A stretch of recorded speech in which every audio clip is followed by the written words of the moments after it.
올해 여름을 맞이하는 매스컴들은 미처 경험하지 못했던 여름이 될 것이라는 소식을 연일 전하는데요. 폭풍 전야에 긴장감을 줍니다. 모쪼록 이 땅과 모든 생명들에게 큰 상처가 되지 않는 계절이 되기를 바라봅니다. 일주일 동안 여러분의 교회와 가정은 평안하셨는지요? 김영춘 시인은 제주도에서 날아올라 멕시코 어느 숲까지 가야 할 왕나비를 생각하면서 노래를 했습니다. 봄날이 도란도란 피어날 쪽에 날아와 춤추던 나비는 꽃잎에 입 맞추고는 어딘가를 향해 떠나버린다면서 그 과정 중에서 만나는 갈매기의 부리와 폭풍우 앞에서 나비는 쓰러지며 알을 낳는다. 살도 피도 없는 날개를 파닥이며 목숨을 걸고 날아간다고 합니다. 그리고 맨 마지막 줄에 이것은 바로 가야 할 곳을 향해 떠나버리는 나비의 사상이다 라면서 끝을 맺습니다. 사상이란 무엇인가요? 한 개인의 삶을 평생 지배하는 생각의 구조인데요. 나비의 사상이 그렇다고 합니다. 가야 할 곳을 향해 떠나버리는 것이, 목적지를 향해서 떠나버리는 것, 그것이 나비의 사상이다 이야기하고 있습니다. 이 식구를 통해서 인생도 동일한 사상을 지니고 폭풍우를 마주하는 것이 아닌가 생각이 듭니다. 때문에 목적지를 향해서 살도 피도 없는 날개를 파닥이며 목숨을 걸고 날아가는 나비처럼 우리 역시도 목적지를 향해서 줄다름쳐야 할 듯 생각이 듭니다. 그럼에도 불구하고 우리에게는 우리의 날개를 붙잡아줄 천사들이 있고 목숨보다 더 소중한 약속과 허락이 있기에 목적지에 이를 때까지의 길이 순탄하게 예배되리라 기대해 봅니다. 제3기 교과 총론입니다. 제3기의 저자는 토마스 셰퍼드 앤드루스 대학교 신약학 원로 연구 교수님이신데요. 이분의 학문적인 연구 분야는 마가복음이기 때문에 여러 기사들이 발표되었습니다. 그리고 매우 유능한 해석들을 주시고 있는데요. 이번 기회에 저자가 된 것도 그런 까닭이라고 생각이 듭니다. 교과 총론이 제시하는 이야기를 따라가 보도록 하겠습니다. 마가복음은 시작부터 예수님은 하나님의 아들이라고 밝히지만 귀신 들린 자들 제외하고는 그 누구도 그분을 이해하지 못합니다. 예수님께서는 자신이 누구인지를 비밀로 하라고 하셨기 때문에 메시아 비밀이라는 신학도 생겼습니다. 그렇지만 누가복음에는 메시아에 대한 비밀도 있지만 마지막 부분에 가서는 메시아가 누구인지에 대한 계시도 있습니다. 마가복음을 두 부분으로 나눌 수 있는데요. 8장 후반까지 전반부는 예수님은 누구이신가 질문을 하고 후반부에는 그분은 어디로 가시는가 질문을 하고 있습니다. 전반부에 예수님은 누구이신가 질문에 대한 대답은 가르침과 기적 가운데서 나타나고 이들은 그분이 오랫동안 기다려왔던 메시아, 곧 그리스도이시라고 외치고 있습니다. 바로 이 외침의 절정이 베드로가 주는 그리스도시요라고 선언하는 장면에서 나옵니다. 후반부는 예수님은 어디로 가시는가 질문에 대한 대답인데요. 로마의 처형 방법 중에서 가장 두렵고 수치스러운 죽음이 십자가를 향해서 가십니다. 메시아 추종자들이 전혀 예상하지 못했던 결말로 이어집니다. 이러한 과정을 통해서 제자들은 완전히 침묵하게 될 뿐 아니라 충격에 휩싸입니다. 그러나 이 속에서도 당신이 죽고 다시 사신다는 것이 무슨 의미인지 분명하게 일관된 기별로서 전하고 있습니다. 십자가는 감정 없는 금욕주의자의 죽음이 아닙니다. 그분은 십자가를 앞에 두고 고뇌하셨고 절망하셨고 부르짖었습니다. 그러나 십자가가 그분이 가시는 길의 종착점 역시 아닙니다. 부활하신 후 예수님은 제자들과 만남을 준비하셨고 거기서 기독교가 시작되었습니다. 이 전 과정을 간결하게 그리고 긴박하게 서술하는 것이 바로 마가복음입니다. 이번 주 제1과의 제목은 복음서의 시작입니다. 제1과 제목으로 적합합니다. 모든 책은 그 시작을 정확하게 이해하면 후반부는 그에 대한 주석에 불과한데요. 저자는 서문에서 무엇을 보았는지 확인하도록 하겠습니다. 이번 주 교과의 기억절입니다. 요한이 잡힌 후 예수께서 갈릴리에 오셔서 하나님의 복음을 전파하여 이르시되 때가 찼고 하나님의 나라가 가까이 왔으니 회개하고 복음을 믿으라 하시더라. 예수님 시대의 출발을 알리는 중요한 신호가 있는데요. 때가 찼다는 시간관과 세상을 향해 외치는 회개하라는 소리입니다. 비록 침례 요한이 잡혔다는 것을 첫머리에 쓰지만 그 표현은 사건의 연속성을 가리킬 뿐이지 복음서의 시작을 알리는 것은 아닙니다. 어떤 신학자는 역사의 중심, 시간의 중심이 그리스도라는 주장을 했는데요. 아주 합당한 평가입니다. 성경도 때에 대해 중요한 의미를 부여하는데요. 유명한 구절이 바울이 말한 바 있는 갈라디아서 4장 4절입니다. 때가 참에 하나님이 그 아들을 보내사라는 구절입니다. 바울의 때나 마가의 때가 똑같습니다. 기억절 말씀을 간략하게 줄여보겠습니다. 때가 찼고 하나님의 나라가 가까웠으니 회개하라 라고 줄여볼 수 있겠습니다. 매일의 제목입니다. 일요일 실패한 선교사, 월요일 두 번째 기회, 화요일 하나님의 사자, 수요일 예수님의 침례, 목요일 예수 그리스도의 복음. 제목에서 볼 수 있듯이 이번 주 주요 내용은 마가복음서의 저자가 누구인지, 그리고 그 첫 부분인 서문은 어떤 이야기를 하고 있는지 알려주고 있습니다. 본문의 5날을 재구성하여 분류해 보도록 하겠습니다. 일요일과 월요일은 마가복음의 저자가 누구인지에 대해서 이야기하고 있고요. 화요일과 수요일과 목요일은 마가복음의 서문에 대해서 다루고 있습니다. 전체 배경을 확인하도록 하겠습니다. 복음서의 시작인데요. 세 구역으로 나누고 각기 중요한 단어들을 체크해 봤습니다. 마가복음을 기록한 사람이 마가는 베드로와 연결되어 있다. 그리고 실패했던 초기와 이후의 회복에 관한 내용을 다룬다 하고 있는데요. 전체 내용은 마가복음의 저자, 그리고 그 저자가 경험했던 실패와 회복의 경험, 이번 주 주된 주제 중에 하나이다 이야기하고 있습니다. 각 부분을 확인해 보도록 하겠습니다. 첫 번째 부분에서는요, 마가복음을 기록한 사람은 누구며 목적은 무엇인가? 어떤 복음서도 저자의 이름을 기록하지는 않는다. 오직 요한만이 사랑하시는 제자라는 간접적인 표현을 통해서 저자에 대해서 기록하고 있을 뿐이다 라고 이야기하는데요. 그럼에도 불구하고 성경은 초기부터 12사도 또는 사도의 동료를 복음서의 저자로 가리켰습니다. 예를 들어 누가복음의 저자 누가는 바울과 연결되고요. 마가는 베드로와 연결되어 있습니다. 두 번째 부분에서 누가와 마가를 등장시키는 까닭은 그들이 예수님의 12제자 중에 들어가지는 않습니다만은 그들이 복음서를 기록했기 때문에 언급을 하고 있습니다. 마가복음의 저자는 자신을 밝히지는 않지만 초기 교회의 전통은 바울과 바나바의 선교 여행에 동행하였고 후에 베드로의 동역자가 된 요한 마가를 복음서의 저자로 여기고 있습니다. 마지막 부분에서는요, 이번 주는 마가에 대한 성경의 기록을 통해서 그의 실패했던 초기와 이후의 회복에 관한 내용을 먼저 알아볼 것입니다. 그리고 마가복음의 시작 부분으로 가서 이야기가 어디를 향하고 있는지 살펴보고 마가의 이야기를 통해서 선교사로서 실패했다가 회복한 경험이 어떻게 복음서의 기록으로 이어졌는지 살펴보게 될 것입니다. 전체 배경을 요약해 보도록 하겠습니다. 복음서 기자들 이름에 언급이 없다. 그렇지만 마가복음의 저자는 바울과 함께 전도 여행을 떠났던 사람이고 베드로의 동역자로서 이름이 언급된다. 그리고 마가복음의 서론을 통해서 이야기가 어느 방향으로 흐르는지 알 수 있다라고 요약할 수 있습니다. 이제는 여쭤보겠습니다. 복음서를 읽을 때 저자와 얼마나 동감하고 있는가 여쭤보는데요. 그 까닭은 복음서 저자들이 처했던 형편과 그들의 입장이 어떠한지를 잘 아는 것이 그들의 메시지를 잘 이해하는 방법이기 때문에 그렇습니다. 모쪼록 여러분들께서 성경을 읽으실 때 저자의 처했던 환경과 입장에 대해서 고려하시면서 함께 읽어나가시게 되기를 바랍니다. 첫째 날입니다. 실패한 선교사 세 구역으로 나누고요. 사도행전 12장, 사도행전 13장, 그리고 위험과 도전으로 가득 찼을 그런 단어들이 보입니다. 제목 자체가 이미 실패한 선교사로 정해졌기 때문에 마가의 실패에 대해서 이야기하는 듯 싶습니다. 마가는 다락방집 아들이었다.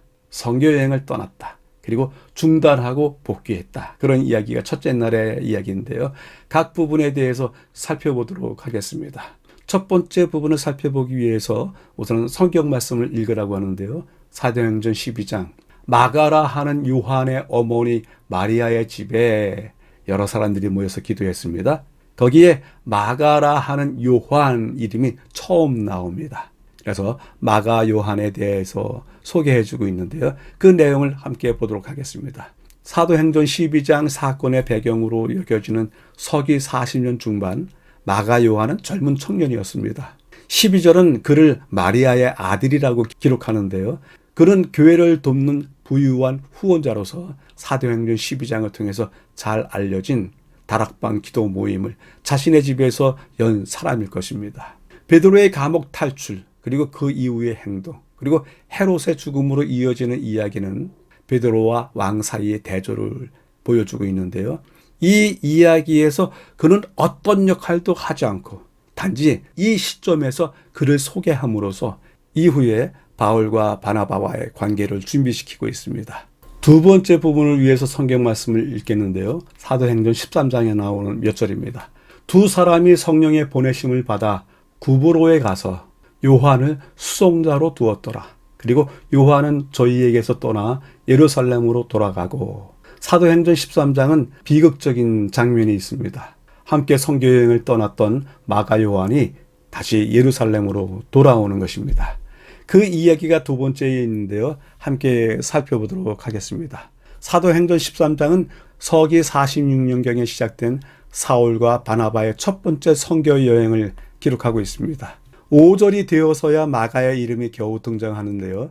단순한 조력자 또는 수행원이었다는 기록에 불과합니다. 더 이상 아무런 기록이 없는 그 청년은 13절에서 예루살렘으로 돌아갔다고만 쓰였습니다. 마지막 부분에서는 그 사건에 대해서 이렇게 이야기합니다. 위험과 도전으로 가득했을 선교 사업이겠지만 그의 생각도 감정도 그리고 떠난 이유도 기록되지 않았기 때문에 중단하게 된 동기가 무엇인지 독자들의 상상력에 맡길 수밖에 없었다 라고 하면서 인용문을 적고 있습니다. 마가는 두려움과 낙담에 압도되어 주의 사업에 온 마음을 다해 헌신하려던 목적에서 한동안 흔들렸다. 고난에 익숙하지 않은 마가는 그 길의 위험과 궁핍으로 낙심하였다. 현실적으로 가능한 이야기입니다. 사실 마가는 그런 상황이 너무 힘들어서 그만두고 싶었던 것입니다. 영감의 교훈은 다음과 같이 말씀하시는데요. 바다 앞에 서 있는 청년의 절망감을 요한 마가에게서도 느낄 수 있었던 것이 아닌가 생각이 듭니다. 말씀입니다. 마가는 그 길의 위험과 궁핍으로 낙심하였다. 그는 좋은 환경 아래서는 성공적으로 일하였으나 흔히 개척자들이 당하는 반대와 위험 가운데서 훌륭한 십자가의 군병으로 고난을 견디는 데는 실패하였다. 그는 위험한 박해와 반대를 용감한 마음으로 맞아야 할 것을 배워야 하였다. 사도들이 앞으로 나아갈 때 마가는 더 큰 어려움을 우려하고 겁이 나서 용기를 완전히 잃어 앞으로 나아갈 것을 거절하고 예루살렘으로 돌아갔다라고 적고 있습니다. 첫째 날을 요약해 보도록 하겠습니다. 다락방집 주인 아들이었다. 그리고 바울과 바나바의 선교 여행에 동참하기로 하였다. 그렇지만 위험과 궁핍이 그를 낙담케 하였다. 말을 전하고 있습니다. 여쭤봅니다. 마가가 누렸던 삶의 여유와 평안, 선교 사역의 장애물이 꼭 될 것입니까? 한번 여쭤보게 됩니다. 첫째 날을 보충해 보도록 하겠습니다. 동명이인들에 대한 이야기인데요. 헬라어로는 요하네스라고 쓰는데요. 이것이 영어로 바뀌면서 요한이 됐습니다. 그런데 이 이름은 당대의 대중적인 이름으로서 남자들의 약 5% 정도가 이 이름을 썼다고 합니다. 확인해 보도록 하겠습니다. 우선은 세 사람을 보겠는데요. 첫 번째 요한, 침례 요한이 있겠죠. 두 번째 요한은 사도 요한이 있습니다. 그리고 세 번째 요한은 지금 마가복음을 쓴 요한 마가가 있습니다. 그래서 이 세 사람에 대해서는 우리가 어느 정도 알고 있는데요. 네 번째 요한은 베드로의 아버지 이름이 요한이었습니다. 요한복음 1장과 마태복음 16장에 베드로의 아버지 이름이 요한이라 나오고 있습니다. 또 한 명의 요한이 있는데요. 그 당시에 대제사장이었던 안나스의 아들, 그 아들의 이름이 요한이었습니다. 이 두 이름은 적게 나타나기 때문에 성경절을 적어드렸습니다. 확인해 보시게 되길 바랍니다. 이제는 마가가 돌아오게 된 이야기를 잠시 살펴볼 텐데요. 지금 위에는 튀르키예가 있고요. 오른쪽에는 시리아, 이스라엘 이런 땅들이 보입니다. 그 지중해 한가운데 구브로라고 하는 섬이 있습니다. 현대의 이름으로는 키프로스이고요. 구약시대의 이름으로는 기띔입니다. 이 기띔이라고 하는 곳이 지중해 한가운데 있지만 그래도 여러분들이 보시는 그림처럼 바다 가운데 있기 때문에 가는 길이 험난할 수밖에 없었을 것입니다. 그리고 구브로 섬의 입체적인 모양을 봐도 산맥이 험난하게 남부지방에는 있습니다. 그러한 구브로를 향해서 떠났습니다. 시리아 안디옥에서 출발을 했습니다. 그리고 구브로의 두 장소 살라미스와 파포스에 도착을 했습니다. 이제 선교 여행의 첫 부분입니다. 그래서 구브로에서 선교 사역을 열심히 하다가 드디어 튀르키예, 아나톨리아라고 부르죠. 아나톨리아 땅에 도착을 했습니다. 그것이 밤빌리아이고 버가입니다. 그런데 더 이상 마가는 선교 여행에 동참하지 않고 이곳에서 다시 예루살렘으로 돌아옵니다. 이것은 여행팀 전체에 큰 충격을 안겨주는 사건임이 틀림없습니다. 같이 떠났던 팀 일원 중에서 누군가가 아프고 다치고 또 병이 나서 되돌아간다는 것은 이해할 수 있지만 건장했던 청년 마가가 뜻하지 않게 돌아간다고 하는 이야기를 전했을 때는 바울이 분노하지 않을 수 없었을 것입니다. 이제 대륙의 첫 선교 지역이라고 생각되었던 밤빌리아의 버가에 도착해서 돌아오게 됩니다. 이 구브로에 대한 이야기를 또 잠깐 하도록 하겠습니다. 구브로에 두 주요 도시가 있는데요. 살라미스와 파포스입니다. 성경에는 바보라고 나와 있지만 읽을 때 파포스로 읽는 것이 원어에 가깝습니다. 그 두 곳 중심 도시에 바울과 바나바를 위한 기념교회도 있고요. 또 다른 기념교회도 있습니다. 파포스의 중심에 있는 사도 바울의 기둥교회입니다. 왜 기둥이냐 하면 사도 바울이 온 곳을 기념하기 위해서 기둥을 하나 세웠습니다. 그 기둥과 더불어 여러 기둥들이 세워진 기념교회를 그곳에 세웠는데요. 지금 보시는 교회는 바울 시대의 교회는 아닙니다. 바울의 기둥 그리고 기념교회가 있고요. 두 번째에 있는 것은 바나바 수도원입니다. 이 바나바 수도원 안에는 바나바의 관이 있다고 전해집니다. 그리고 마지막 하나 기념교회가 더 있는데요. 부활한 나사로가 살해 위협을 받자 구브로로 피신해서 거기서 전도하던 바나바로부터 초대 주교로 임명을 받아서 30년간 목회하다가 죽었다고 전해지는 기념교회입니다. 나사로에 대한 새로운 이야기가 전해지고 있습니다. 둘째 날입니다. 두 번째 기회 세 곳으로 나누어서요. 거부한 이유 그리고 심각한 견해 차이 때문에 그리고 마가를 동력자로 여기고 디모데에게 그를 데려오라고 말한다. 결국 바울의 거부가 있었지만 끝내는 바울이 자신의 동력자로 마가를 끌어안게 됩니다. 감동적인 이야기입니다. 이야기를 따라가 보도록 하겠습니다. 우선은 사도행전 15장을 읽으라고 하는데요. 15장 우리가 주의 말씀을 전한 각 성으로 다시 가서 형제들이 어떠한가 방문하자.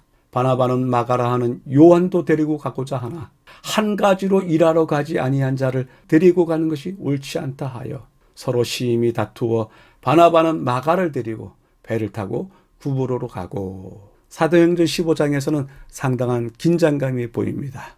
결국 바울과 바나바가 헤어지게 되는 이야기를 적고 있는데요. 그 이야기를 따라가도록 하겠습니다. 바울이 이 청년을 거부한 이유는 사도행전 15장 38절에 기록되어 있습니다. 선교 여행에서 물러났던 마가는 사역에서도 떠나 있었습니다. 바울이 마가를 반기지 않은 것도 충분히 이해할 만합니다. 선교사 생활이란 모름지기 거칠고 힘든 것이지만 고대에 있어서의 선교 사역은 더더욱 그랬습니다. 바울은 그런 힘든 일과 상황의 부담을 동료 선교사들과 나누어 주고 있었습니다. 그런데 그렇게 빨리 사역에서 떠나버렸으니 그 사람은 악의 세력과 맞서 싸우는 선교팀의 일원이 될 자격이 없다고 생각하는 것 당연한 일일 것입니다. 두 번째 부분에서는요. 그렇지만 바나바의 생각은 달랐습니다. 그는 마가의 가능성을 보았고 이 청년을 배제하고 싶지 않았습니다. 바울과 바나바는 마가 요한에 대한 심각한 견해 차이 때문에 결국 서로 갈라졌습니다. 바울은 실라를 선택해서 떠났고 바나바는 마가를 다시 선택했습니다. 사도행전은 왜 바나바가 마가를 데려가기로 선택했는지 설명하지는 않습니다. 게다가 사도행전은 이 구절을 끝으로 두 사람, 바울과 바나바에 대해서 더 이상 함께 언급하지 않습니다. 그렇지만 마가에 대해서는 신약의 기록이 여기서 끝나지 않는데 그것은 흥미로운 이야기입니다. 세 번째 부분을 위해서도 성경 말씀을 읽도록 하겠습니다. 골로새서 4장 바나바의 생질 마가와 이 마가에 대하여 너희가 명을 받았으며 그가 이르거든 영접하라. 바울이 쓴 편지입니다. 마가를 영접하라. 디모데 후서입니다. 마가를 데리고 오라. 저가 나의 일에 유익하라. 감옥에 갇혀있는 바울이 마가를 보기를 원하는 것입니다. 빌레몬 1장입니다. 나의 동역자 마가라는 표현이 있습니다. 참으로 아름다운 성경 구절입니다. 그를 버릴 수밖에 없었지만 끝에 가서는 그를 끌어안는 바울의 모습을 보게 됩니다. 베드로전서 5장에 내 아들 마가도 그러하느니라. 이번에는 베드로가 마가를 내 아들 마가라고 표현을 하고 있습니다. 마가에게 어떤 놀라운 변화가 있었던 것일까요? 바울은 자신과 그의 사역에 있어서 마가가 얼마나 소중한 존재인지 말하고 있습니다. 바울은 마가를 동료 사역자로 여기면서 디모데에게 그를 데려오라고 말합니다. 베드로전서는 또한 마가와 밀접한 관계를 맺고 있음을 보여줍니다. 바울과 베드로의 편지는 사도행전 15장의 경험으로부터 약 15년서부터 20년 후인 서기 60년대 초에 기록되었을 것입니다. 마가는 그의 사촌 바나바가 주었던 신뢰에 힘입어서 지난날의 실패에서 회복한 것이 분명합니다. 때문에 바나바는 격려의 아들이라고 하는 별칭으로도 불리는데요. 바나바의 격려가 큰 힘이 되었으리라 생각에는 변함이 없지만 반면에 마가 또한 자신의 허물을 스스로 용서하고 또 용서를 받고 용기를 내면서 스스로 일어섰음이 분명합니다. 그리고 그렇게 다음 세대는 자라나는 것이 아닌가 생각을 해보게 됩니다. 혹 우리 교회들 안에서도 자라나는 다음 세대가 잘못을 했더라도 그들을 용서하고 격려하는 일이 있게 되기를 기대해 봅니다. 교훈은 다음과 같이 말씀하십니다. 하나님의 축복과 바나바의 현명한 훈련 아래 마가는 쓸모있는 일꾼으로 자라났다. 바울은 후에 마가와 화해하고 그를 동역자로 영접하였다. 또한 바울은 마가를 하나님 나라를 위한 동역자여 나의 위로라고 골로새인들에게 추천하였다. 바울은 죽기 얼마 전에 마가에 대해서 자기의 일에 유익하다고 말하였다. 둘째 날을 요약해 보도록 하겠습니다. 거칠고 힘든 일, 그것이 바로 선교 사역이다. 마가에 대한 두 사람의 견해 차이가 있었다 때문에 지도자들 둘이 나뉘었다. 그렇지만 오늘의 마가는 소중한 존재이다. 바울이 그를 불렀고 베드로가 그를 아들이라고 불렀다. 얼마나 소중한 아들인가. 때문에 여쭤보겠습니다. 자격이 없던 자, 그러나 지금 다르다면 무슨 일이 있었을까? 무엇이 변했을까? 내가 그를 보고 대하는 관점이 달라진 것인가? 아니면 그 스스로가 처절한 경험을 통해서 달라진 것인가? 확인하면서 자격이 없던 자들에 대해서 격려하고 또 힘을 주는 일들을 계속해야 되리라 생각을 해봅니다. 셋째 날입니다. 하나님의 사자, 세 명의 주인공이 등장한다. 주님의 길에 초점을 맞춘다. 침례요한 구약들을 인용한다. 결국 셋째 날에는 세 주인공 모두 길 위에 서 있다라는 것을 이야기합니다. 특별히 셋째 날은 하나님과 예수님에게 초점을 맞추기도 하지만 침례 요한에 대해서 초점을 맞추고 있습니다. 그래서 셋째 날 제목이 하나님의 사자입니다. 침례 요한을 이야기하고 있는데요. 확인해 보도록 하겠습니다. 성경 말씀을 읽으라고 합니다. 마가복음 1장이요. 저가 네 길을 예비하리라. 너희는 주의 길을 예비하라. 그의 첩경을 평탄케 하라. 라고 이야기합니다. 길에 대한 이야기를 하고 있는데요. 이 구절에는 세 명의 주인공이 등장합니다. 1절에서는 예수님, 2절에서는 암시되어 있는데 하나님, 그리고 마지막으로 우리가 살펴볼 주요 대상인 하나님의 사자, 기별자, 침례 요한이 있습니다. 그래서 마가복음 1장 2절 3절에는 마가가 이 이야기에서 일어날 일을 설명하기 위해서 구약에서 구절을 인용해 왔는데요. 마가는 출애굽기 23장, 이사야 40장, 말라기서 3장 세 구절을 가져왔습니다. 가운데 부분을 위해서 이 구절들을 확인해 보도록 하겠습니다. 출애굽기 23장, 길에서 너를 보호하여 내가 예비한 곳에 이르게 하리니. 이사야서 40장, 여호와의 길을 예비하라. 하나님의 대로를 평탄케 하라.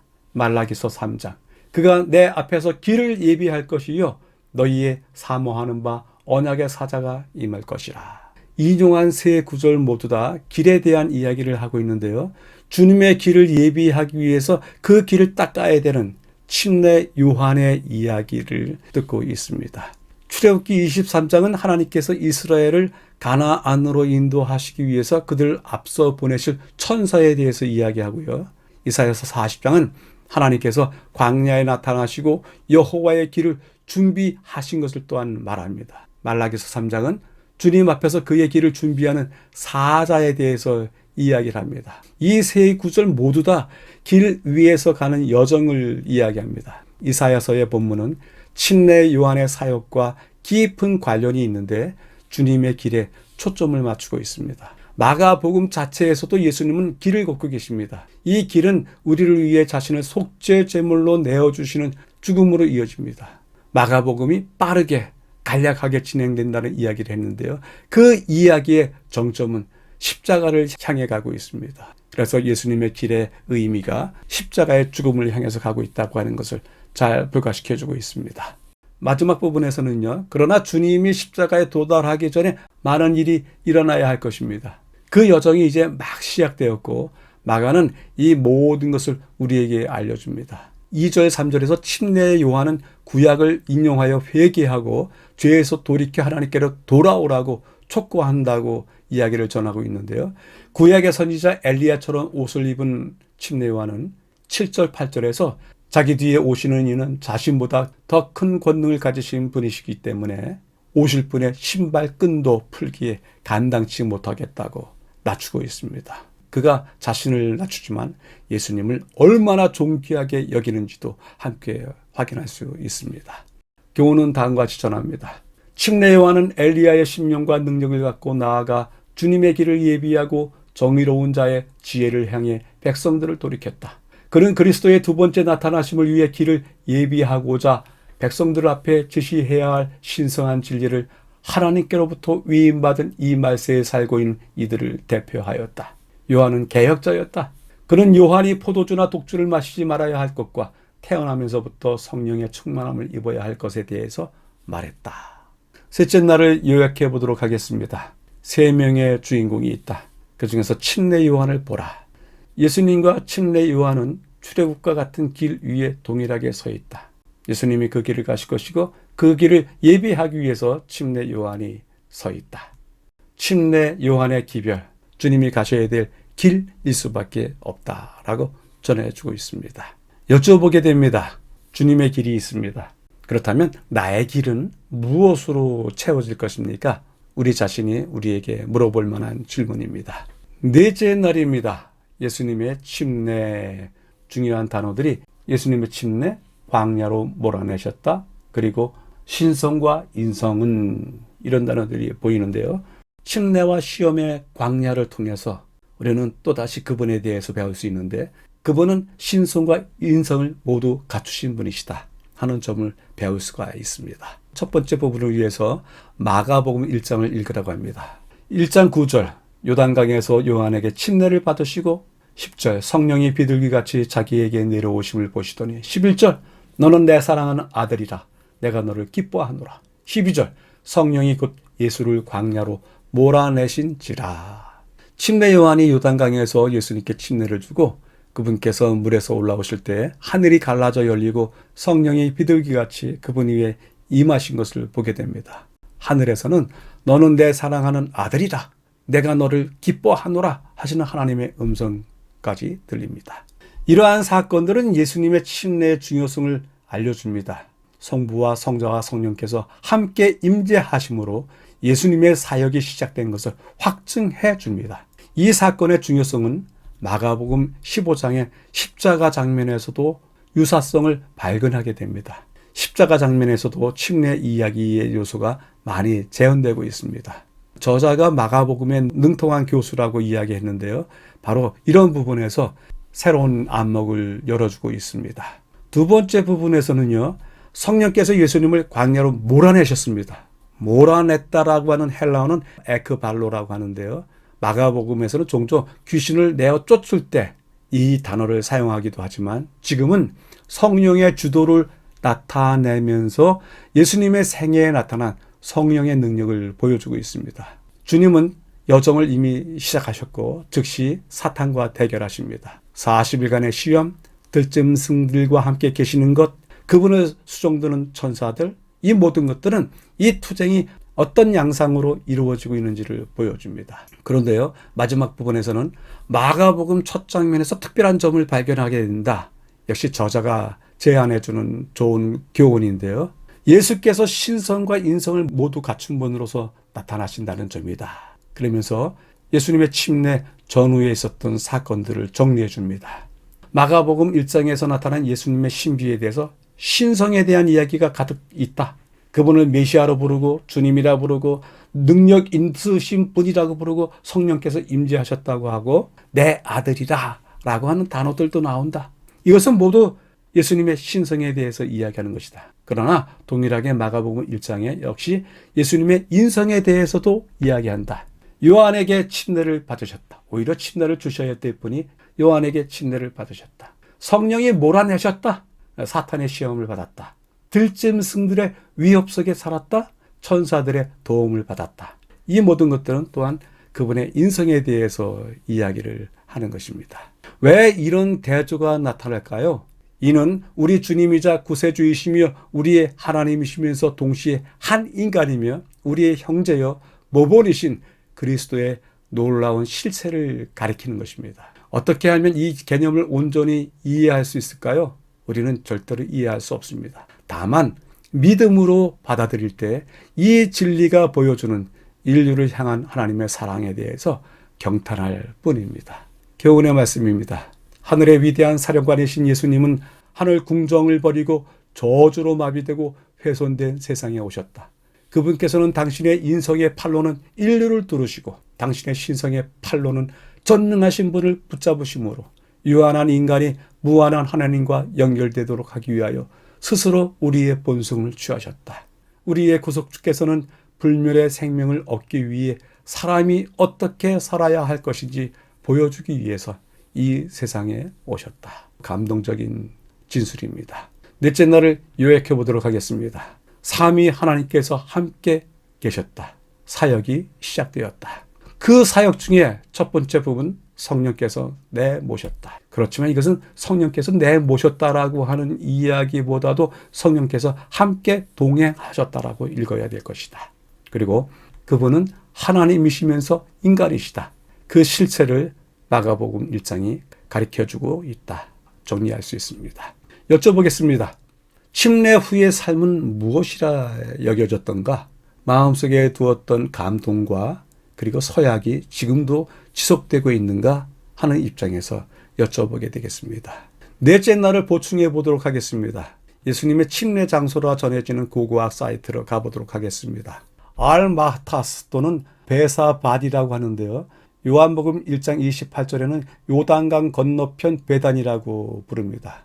요르단에서 이스라엘로 넘어가는 국경을 통과할 때 멀리서도 보이는 장소입니다. 매우 많은 사람들이 찾아오는데요. 중동에 있는 긴장과는 전혀 관계없이 매해마다 수많은 순례객들이 모입니다. 요단강 하부에 있기 때문에 물이 그렇게 깨끗하지는 않습니다. 지금 보시는 곳은 알마타스라고 하는데요. 이것이 예수님의 침례 장소로서 기념비적으로 만들어 놓은 침례터라고 이야기를 합니다. 사실 이 침례터는 요단강 하부에 있기 때문에 물이 매우 탁합니다. 그럼에도 불구하고 탁하건 아니건 상관없이 많은 사람들이 예수님께서 침례를 받으셨던 이곳 그리고 직접 요단강에서 침례받기를 원합니다. 요단강에는 이곳 말고 또 다른 침례터가 하나 더 있는데요. 갈릴리 호수가 남부에서 막 끝나고 바로 요단강이 시작되는데요. 요단강이 시작되는 입구에 야르데니시라고 하는 또 다른 침례터가 있습니다. 이곳에도 직접 물속에 들어가서 하는 침례를 베푸는데요. 한 가지 감동적이었던 것은 어느 해인가 목회자와 그 아드님이 같이 성경의 땅 탐사에 동참했습니다. 그리고 그 아드님을 여기서 침례를 아버지가 직접 베풀었습니다. 매우 감동적인 경험이 있었던 그런 침례식이었습니다. 여러분들에게 성경의 땅과 관련된 그림들을 자주 보여드리는데요. 이것은 성경의 역사가 이 땅에서 벌어진 사건 위에서 이루어졌다는 것을 강조하기 위해서 보여드립니다. 예수님의 생애 역시 이 땅 위에서 사셨기 때문에 역사적인 기반에서 예수님의 삶을 찾아보고 그 안에 깃든 하나님의 아들로서의 행적과 메시지들을 통해서 신앙의 주가 되시는데 큰 확증이 되시기를 바라면서 성경의 땅을 종종 보여드립니다. 신학적인 입장에서도요, 역사적인 예수에 대해서 철저히 알아야만이 신앙의 그리스도를 깊게 발견할 수 있다라고 이야기하기도 합니다. 다섯째 날입니다. 예수 그리스도의 복음, 단순하고 직접적인 기별, 시간 예언, 그리고 주 27년까지 이어진다. 예수님의 소리, 즉 때가 찼다. 하나님의 나라가 가까웠다. 회개하고 복음을 믿으라. 이 소리에서 어떤 교훈들을 찾을 수 있는지에 대해서 다섯째 날에 이야기하고 있습니다. 예수님께서 선포하신 세 가지 복음, 그 복음에 대해서 살펴보도록 하겠습니다.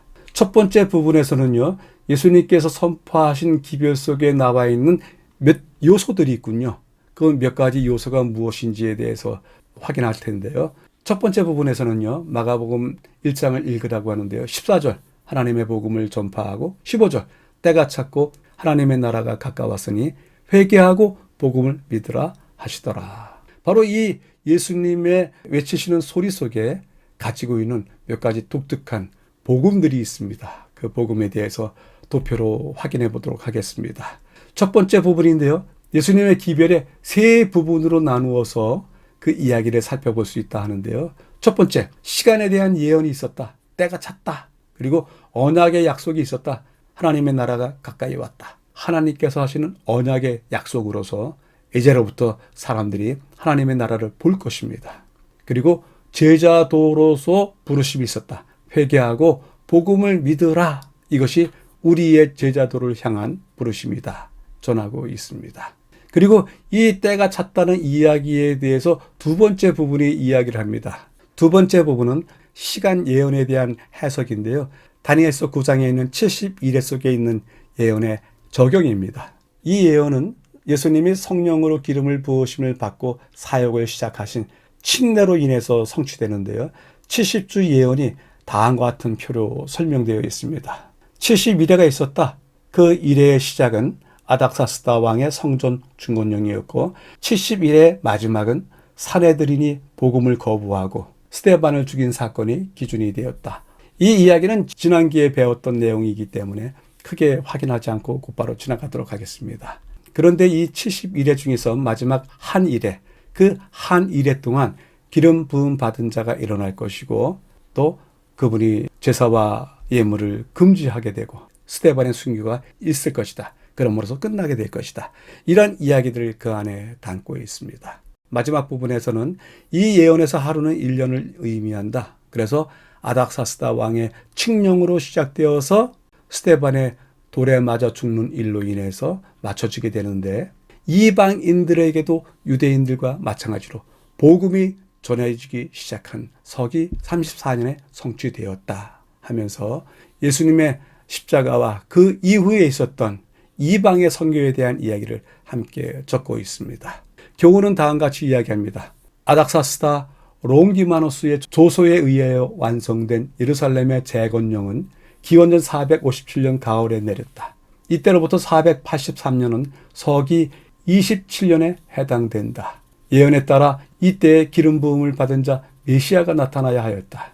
서기 27년 예수께서는 당신의 침례로 성령의 기름 부음을 받으시고 그 후에 곧 당신의 봉사를 시작하셨다라고 줄이고 있습니다. 다섯째 날을 요약해 보도록 하겠습니다. 주님이 선포하신 소리 속에는 세 가지 기별이 들어가 있다. 기름 부음 받으심으로 사역이 시작되었다. 그리고 마침내 70일에 그 마지막에는 이방인들에게도 주님의 복음이 전파되었다라고 줄일 수 있겠습니다. 질문해 보겠습니다. 우리 삶도 침례 받음으로 어떠한 변화가 시작되었던가 다시 한번 확인하는 입장에서 여쭤보게 됩니다. 마치는 여섯째 날 이야기입니다. 더 깊은 연구를 위해서 두 곳을 확인하겠습니다. 첫째 천사의 기별인 요한계시록 14장 6절 7절이 마가복음 1장 15절의 예수님의 복음과 평행을 이룬다는 것은 얼마나 흥미로운 일인가. 첫째 천사는 재림을 준비하기 위해 마지막 때 영원한 복음을 세상에 전한다. 예수님의 기별과 마찬가지로 첫째 천사의 마지막 때 복음도 다음과 같은 세 가지 요소를 가지고 있다. 두 번째 부분입니다. 복음 선포가 시작될 때 마가복음 1장의 예수님의 기별이 다니엘서의 예언과 밀접하게 연결되어 있는 것처럼 지구 역사가 끝날 때 첫째 천사의 기별 또한 다니엘서와 밀접하게 연결되어 있다. 이것은 마가복음에 대해서 전문적인 연구를 했던 저자가 전해주는 중요한 메시지입니다. 자신에게 질문하기를 해보도록 하겠습니다. 나의 삶과 언행이 나의 신앙을 말하고 대표해준다. 그렇다면 이것들이 나를 어떠한 사람이라고 말하고 있는가? 이것은 실패했던 마가에 대한 이야기와 예수님의 메시지 속에 들어있는 예수님의 길에 대한 이야기를 생각하면서 내 자신에게 질문을 해보는 것입니다. 오늘의 교과를 세 줄로 요약해 보도록 하겠습니다. 이름 없이 쓰는 복음들이 있다. 그리고 기회는 주어진다. 때문에 변화를 준비하자. 그리고 우리의 삶으로 보여주는 복음의 사역들이 시작될 수 있도록 우리의 삶을 보여주자라고 제안을 해보게 됩니다. 본 학계의 교과 연구에 참여해 주신 여러분들께 감사드립니다. 다음 주에 다시 뵙겠습니다. 감사합니다.